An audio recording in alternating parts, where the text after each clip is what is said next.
2024 is done and dusted, and this time last year you probably sat down and set out some targets that you wanted to achieve this year. Now it's a year later and you'll either achieve some of them goals, all of them goals, or absolutely none of them goals. In either way, it doesn't matter. What matters is the lessons that you learned this year and how you grew as a person and how you can use that to expand even more going into 2025. That I wanted to go through 5 lessons that I really think you could benefit from that I have learned in 2024. The first one is that you will have bad times, you will have the hardest of times, that there will be things that happen that you really struggle with, that really change you as a person, test your character, and there's not always a way of getting around that. But the important thing to remember is these hard times will not last. They're an opportunity for you to grow. They're an opportunity for you to test yourself as a person, to test your character. And as long as you know that and you think about what's coming next, you will get through them bad times. Always remember your success rate of getting through hard times is 100%, and it always will be. It might not feel like that at the time, but you will get through it. The second thing is we all need to spend more time doing things we love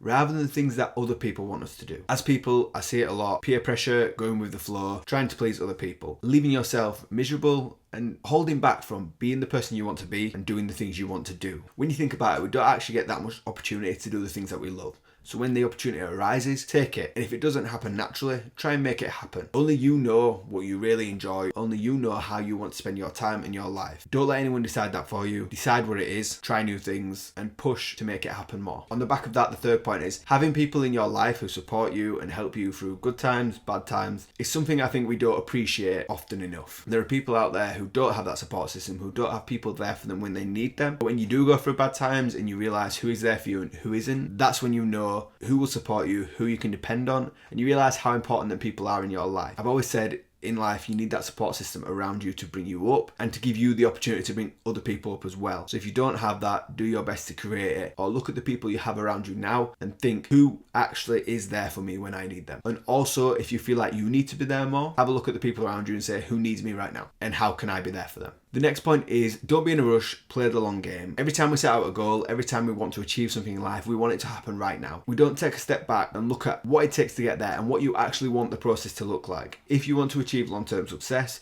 you need to build that process to be something that you enjoy, something that you can do for a long period of time, and something that can become your new life. If you're always looking at the end result and expecting it to happen fast, it's never going to be lasting. You need to be happy and accept that this might take a lot of time, and that's okay. You are working on yourself bit by bit, brick by brick, step by step, and eventually you will get there as long as you keep playing the long game. Focus on the long-term goal, set small targets along the way, and you will be successful. And the final thing is super important. One skill that a lot of people lack is self-awareness, and being self-aware of who you are as a person, on how your actions impact other people, and how you can grow as a person is one of the most important skills that you need to learn if you don't have it already. And having that skill will give you the best opportunity possible to grow as a person, to get successful results, because you know who you are, what you need to do better, and what you need to focus on. Hopefully some of these 5 points hit home and will help you going forward into 2025. Thank you for all your content you've watched throughout this year. I really wish you the best of 2025s. Please subscribe to the channel. I'm really excited for the content to come in 2025, and I will speak to you soon.